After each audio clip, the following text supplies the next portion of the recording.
Hello guys, welcome back. അപ്പോൾ എല്ലാവർക്കും എൻ്റെ പുതിയൊരു വീഡിയോയിലേക്ക് സ്വാഗതം. അപ്പോൾ നമ്മുടെ ഇന്നത്തെ റെസിപ്പി നല്ല അടിപൊളി ടേസ്റ്റി ആയിട്ടുള്ള ഒരു ചിക്കൻ ഹനീത്തിൻ്റെ റെസിപ്പിയാണ് കേട്ടോ.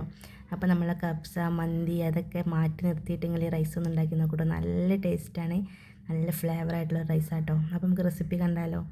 അപ്പോൾ അതിനായിട്ട് ഇതൊരു പാത്രത്തിലേക്ക് ഞാൻ ചിക്കന് ഇങ്ങനെ ഓരോ പീസാക്കിയിട്ട് ഇട്ട് കൊടുക്കുന്നുണ്ട് കേട്ടോ. അപ്പോൾ ഞാൻ ചിക്കൻ ഈ പീസസാക്കി ഇത്ര വലുപ്പത്തിലായിട്ട് കട്ട് ചെയ്തിട്ടുള്ളത്. ചിക്കനൊക്കെ മുഴുവനായിട്ട് ഇട്ട് കൊടുത്തിട്ടുണ്ട്. 1 കിലോ ചിക്കൻ എടുത്തിട്ടുണ്ട് കേട്ടോ. ഞാൻ ഒരു ഫോർക്ക് വെച്ചിട്ട് നമുക്ക് ജസ്റ്റ് ഒന്ന് അങ്ങനെ കുത്തി കൊടുക്കുക. ഇതിലേക്ക് ഒരു മസാല വേണം കേട്ടോ. അപ്പോൾ മസാല ഉണ്ടാക്കുന്ന വീഡിയോ എൻ്റെ കയ്യിൽ നിന്ന് മിസ്സായി പോയിട്ടുണ്ട്. ഞാൻ ഡിസ്ക്രിപ്ഷനിൽ കൊടുക്കട്ടെ ഇൻഗ്രീഡിയൻസ്. അപ്പോൾ അത് ആഡ് ചെയ്ത് കൊടുക്കുക. ഇനി എനിക്ക് വേണ്ടത് മാഗി ക്യൂബാണ് കേട്ടോ. അപ്പോൾ ഞാൻ 2 കട്ട മാഗി ക്യൂബ് എടുത്തിട്ടുണ്ട്. അത് ജസ്റ്റ് ഇങ്ങനെ പൊടിച്ചിട്ട് അതിലേക്ക് ഇട്ട് കൊടുക്കട്ടോ. ഇനി ഈ മസാലയും ഈ മാഗി ക്യൂബെല്ലാം കൂടി നമ്മൾ ചിക്കനിൽ നല്ലോണം ഒന്ന് തേച്ച് കൊടുക്കട്ടോ. തേച്ച് കൊടുത്തിട്ട് വേണമെങ്കിൽ നമുക്ക് കുറച്ച് നേരം റെസ്റ്റ് ചെയ്യാൻ വെക്കാം. സമയമില്ലെങ്കിൽ നമുക്ക് അപ്പം തന്നെ കുക്ക് ചെയ്യാം കേട്ടോ. ഇനി നമുക്ക് അതിലേക്ക് കുറച്ചധികം വെള്ളം ഒഴിച്ചിട്ട് ഒന്ന് കുക്ക് ചെയ്തെടുക്കാം കേട്ടോ. അപ്പോൾ ഞാനിതാ വെള്ളമൊക്കെ ഒഴിച്ചിട്ട് നമ്മൾ അടുപ്പത്ത് വെച്ച് കൊടുത്തിട്ടുണ്ട്. അപ്പോൾ ഞാൻ നോൺ സ്റ്റിക്കിൻ്റെ ഒരു പാത്രത്തിലാട്ടോ നമ്മളിത് ഉണ്ടാക്കുന്നത്. നമുക്ക് അടുപ്പത്തും ഉണ്ടാക്കാം കേട്ടോ. അപ്പോൾ നമ്മൾ ചിക്കനൊക്കെ ഇത് തിളച്ച് വന്നിട്ടുണ്ട്. അപ്പോൾ ഏകദേശമൊക്കെ ചിക്കൻ കുക്കായി വന്നിട്ടുണ്ട് കേട്ടോ. ഇനി ഒന്നും കൂടി കുക്കാവാനുണ്ട്. അപ്പോൾ ഇതാ ചിക്കൻ സെറ്റായി വന്നിട്ടുണ്ട്. നമുക്കൊന്ന് ചിക്കനൊന്ന് വേറെ ഒന്ന് പാത്രത്തേക്ക് മാറ്റി കൊടുക്കട്ടോ. അപ്പോൾ നമ്മൾ ചിക്കനൊക്കെ ഇതാ നല്ല അടിപൊളിയായിട്ട് വെന്തിട്ടുണ്ട്. വേറെ പാത്രത്തേക്ക് ഒന്ന് ഊറ്റിയിട്ട് മാറ്റി കൊടുക്കുക. അപ്പോൾ ചിക്കൻ മുഴുവനായിട്ട് ഊറ്റിയിട്ട് മാറ്റി കൊടുത്തിട്ടുണ്ട് കേട്ടോ. ഇനി നമുക്ക് ചിക്കൻ ജസ്റ്റ് ഒന്ന് ഷാലോ ഫ്രൈ ചെയ്തെടുക്കണം. അപ്പോൾ അതിനായിട്ടൊരു പാത്രത്തിലേക്ക് കുറച്ച് ഓയിൽ ഒഴിച്ച് കൊടുക്കുക. ഇനി നമുക്ക് ചിക്കൻ്റെ പീസസൊക്കെ ഒന്ന് ഇതിലേക്ക് ഇട്ട് കൊടുക്കാം കേട്ടോ. അപ്പോൾ ചെറുതായിട്ട് പൊട്ടിത്തെറിക്കട്ടോ. അപ്പോൾ നമ്മളൊന്ന് ശ്രദ്ധിക്കണം. തീ ഒന്ന് കുറച്ച് വെച്ചിട്ട് ആദ്യം ഇട്ട് കൊടുക്കുക. ഇനി നമുക്ക് അതിലേക്ക് കുറച്ച് കുരുമുളക് പൊടി ഒന്ന് ആഡ് ചെയ്ത് കൊടുക്കട്ടോ. ഇനി നമുക്ക് വേണമെങ്കിൽ സ്റ്റോക്ക് വാട്ടറൊക്കെ ഒന്ന് ആഡ് ചെയ്ത് കൊടുക്കണം, ചേർത്തിട്ടില്ല. ഇനി നമുക്ക് തിരിച്ച് മറിച്ചൊക്കെ ഇട്ടിട്ടൊന്ന് ഇതൊന്ന് കുക്ക് ചെയ്തെടുക്കുക. അപ്പോൾ ജസ്റ്റ് ഇങ്ങനെ ഷാലോ ഫ്രൈ ആക്കി എടുത്താൽ മതിയിട്ട്. അപ്പോൾ ഇങ്ങനെ ചെയ്താൽ ചിക്കൻ നല്ല ടേസ്റ്റ് ഉണ്ടാവും ചോറിൻ്റെ കൂടെ കഴിക്കാൻ വേണ്ടിയിട്ട്. അപ്പോൾ അത് അവിടെ കുക്കായിട്ടുണ്ട്. ഇനി നമുക്ക് റൈസ് ഉണ്ടാക്കാൻ വേണ്ടിയിട്ട് പാത്രത്തിലേക്ക് ഓയിൽ ഒഴിച്ച് കൊടുക്കുക. അതിലേക്ക് ഏലക്കായ, കറാമ്പൂ, കുരുമുളക്, ഉണക്ക നാരങ്ങ, മല്ലി ഇവ ഇട്ട് കൊടുക്കുക കേട്ടോ. ഒക്കെ കുറച്ച് ഇട്ട് കൊടുത്താൽ മതി കേട്ടോ. ചെറിയ ക്വാണ്ടിറ്റി ഓവറായാൽ ഫ്ലേവർ കൂടും കേട്ടോ. ഇനി അതിലേക്ക് ഒരു സവാള, ഒരു തക്കാളി, ഒരു ക്യാപ്സിക്കം ഇവ ചെറുതായിട്ട് അരിഞ്ഞിട്ട് ഇട്ട് കൊടുക്കുക. അല്പം ഉപ്പ് കൂടി ചേർത്ത് കൊടുക്കുക കേട്ടോ.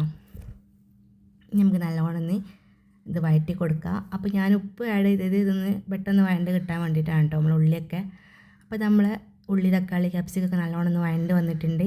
ഈ സമയത്ത് നമുക്ക് നേരത്തെ ചിക്കൻ വേവിച്ചിട്ടുള്ള സ്റ്റോക്ക് വാട്ടർ ആഡ് ചെയ്ത് കൊടുക്കട്ടെ. അപ്പോൾ എനിക്ക് ക്ലാസ്സിന് 2 ഗ്ലാസ് സ്റ്റോക്ക് വാട്ടർ കിട്ടിയിട്ടുണ്ട് കേട്ടോ.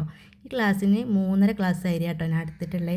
അപ്പോൾ എനിക്ക് 7 ഗ്ലാസ് വെള്ളം ചേർത്ത് കൊടുക്കേണ്ടതായിട്ടുണ്ട്. ഒരു ക്ലാസ്സിന് 1.5 ഗ്ലാസ് എന്ന രീതിയിൽ 7 ഗ്ലാസ് വെള്ളം ഞാൻ ആഡ് ചെയ്ത് കൊടുത്തിട്ടുണ്ട്. 2 ഗ്ലാസ് സ്റ്റോക്ക് വാട്ടർ ഉൾപ്പെടെ കേട്ടോ. ഇനി നമുക്ക് ഇതിലേക്ക് കുറച്ചും കൂടി ഉപ്പ് ആഡ് ചെയ്ത് കൊടുക്കുക. ഉപ്പിൻ്റെ കുറച്ച് കുറവുണ്ട്. ഇനി ഒന്ന് തിളക്കണ വരെ നമുക്ക് വെയിറ്റ് ചെയ്യട്ടെ. അപ്പോൾ ഒന്ന് മൂടി കൊടുക്കുക. അപ്പോൾ അതാ നമ്മളെ വെള്ളം ഇങ്ങനെ തിളച്ച് വരുന്നുണ്ട്. ഇനി നമുക്ക് ഇതിലേക്ക് അരി ഇട്ട് കൊടുക്കട്ടെ. അപ്പോൾ നമ്മൾ അരി ഒരു 15 മിനിറ്റ് ഒന്ന് കുതിർക്കാൻ വെച്ചിട്ട് കഴുകി വൃത്തിയാക്കി എടുത്ത അരിയാണ് കേട്ടോ. ഡ്രെയിൻ ചെയ്തിട്ട് നമ്മളതിലേക്ക് ഇട്ട് കൊടുക്കുക. ഇട്ടെടുത്തിട്ട് വീണ്ടും നല്ലോണം ഇളക്കി മിക്സ് ചെയ്ത് കൊടുക്കുക കേട്ടോ. അപ്പോൾ നമ്മളെ മസാലയിലൊക്കെ നല്ല സെറ്റാവുന്ന രീതിയിൽ നല്ലോണം ഇളക്കി കൊടുക്കുക കേട്ടോ. നല്ലോണം ഇളക്കി കൊടുത്തിട്ടുണ്ട്. ഇനി നമുക്കിത് മൂടി വെച്ചിട്ട് കുക്ക് ചെയ്തെടുക്കണം. അപ്പോൾ നമ്മൾ ഗ്യാസ് സിമ്മിലിടണം കേട്ടോ. അപ്പോൾ തീ സിമ്മിലാക്കിയിട്ട് നമുക്ക് ഇങ്ങനെ ഇടയ്ക്ക് തുറന്നിട്ട് ഇങ്ങനെ ഇളക്കി കൊടുത്തിട്ട് കുക്ക് ചെയ്തെടുക്കുക. നമ്മൾ നെയ്ച്ചോറൊക്കെ കുക്ക് ചെയ്യണ പോലെ കുക്ക് ചെയ്തെടുക്കുക കേട്ടോ. അപ്പോൾ നമുക്ക് ഇനി ഇതിൽ കുറച്ചും കൂടി വെള്ളം വറ്റി വരാണ്ട്. അപ്പോൾ ഒന്നും കൂടി ഇളക്കി കൊടുത്തിട്ട് വീണ്ടും മൂടി വെച്ചിട്ട് അങ്ങനെ കുക്ക് ചെയ്തെടുക്കുക കേട്ടോ. അപ്പോൾ നമ്മൾ റൈസ് ഇതാ ഒരു 80% വെന്ത് വന്നിട്ടുണ്ട്. കുറച്ചും കൂടി വെള്ളം വറ്റാണ്ട്.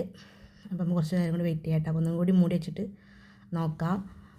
അപ്പോൾ ഇത് കുറച്ച് നേരം കൂടി മൂടി വെച്ചിട്ട് കുക്ക് ചെയ്തെടുത്തിട്ടുണ്ട്. ഇനി ഒന്നും കൂടി തുറന്ന് നോക്കാം. അപ്പോൾ നമ്മൾ റൈസൊക്കെ ഒരുവിധം വെന്ത് വന്നിട്ടുണ്ട് കേട്ടോ. ഇനി നമുക്ക് അതിന് മേലേക്ക് നമ്മുടെ ചിക്കനൊക്കെ ഇങ്ങനെ ഒന്ന് സെറ്റ് ചെയ്ത് കൊടുക്കാം കേട്ടോ. അപ്പോൾ ചിക്കൻ മുഴുവനായിട്ട് ഇതിൻ്റെ മേലെ ഇങ്ങനെ വെച്ച് കൊടുക്കുക. അപ്പോൾ നമ്മൾ ചിക്കൻ മുഴുവനായിട്ട് വെച്ച് കൊടുത്തിട്ടുണ്ട്.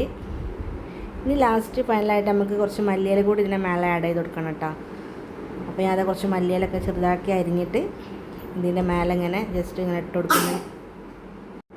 കൊടുക്കുന്നുണ്ട്. അപ്പോൾ മല്ലിയില മുഴുവനായിട്ട് ഇട്ട് കൊടുത്തിട്ടുണ്ട് കേട്ടോ. അപ്പോൾ നമ്മൾ റൈസ് ഇവിടെ റെഡി ആയിട്ട് നമുക്കിതൊരു ഒരു 3 മിനിറ്റ് ഒന്ന് മൂടി വെച്ചിട്ടൊന്ന് ചെറിയൊരു തീയിലൊന്ന് ദം ചെയ്തെടുക്കട്ടോ. അപ്പോൾ ഞാനത് മൂടി വെച്ച് കൊടുത്തിട്ടുണ്ട്. തീ പറ്റ സിമ്മിലാണ് കേട്ടോ. നമുക്കത് 3 മിനിറ്റ് കഴിഞ്ഞിട്ട് ഒന്ന് തുറന്ന് നോക്കാം. അപ്പോൾ നമ്മൾ അടിപൊളിയായിട്ടുള്ള ടേസ്റ്റി ആയിട്ടുള്ള ചിക്കൻ ഹനീത്ത് ഇവിടെ റെഡി ആയിട്ടുണ്ട്. അപ്പോൾ ഈ പെരുന്നാളിന് എല്ലാവരും ഇങ്ങനെ ഒന്ന് ഉണ്ടാക്കി നോക്കൂ കേട്ടോ. നമ്മൾ മന്തി കപ്സൊക്കെ മാറ്റി നിർത്തിയിട്ട് നിങ്ങൾ ഈ റൈസ് ഉണ്ടാക്കി നോക്കിയിട്ട് കഴിച്ചിട്ട് ഫീഡ്ബാക്ക് അറിയിക്കട്ടെ. നല്ല ടേസ്റ്റാണ് കഴിക്കാൻ വേണ്ടിയിട്ട്. ഈ ചിക്കനൊക്കെ നല്ല അടിപൊളിയാണ്. ഇങ്ങനെ കുക്ക് ചെയ്തെടുത്തപ്പോൾ നല്ല ടേസ്റ്റ് ഉണ്ടായിരുന്നു. ഒരുപാട് ഇഷ്ടമായിട്ട് ഇങ്ങനെ ഉണ്ടാക്കിയിട്ട്.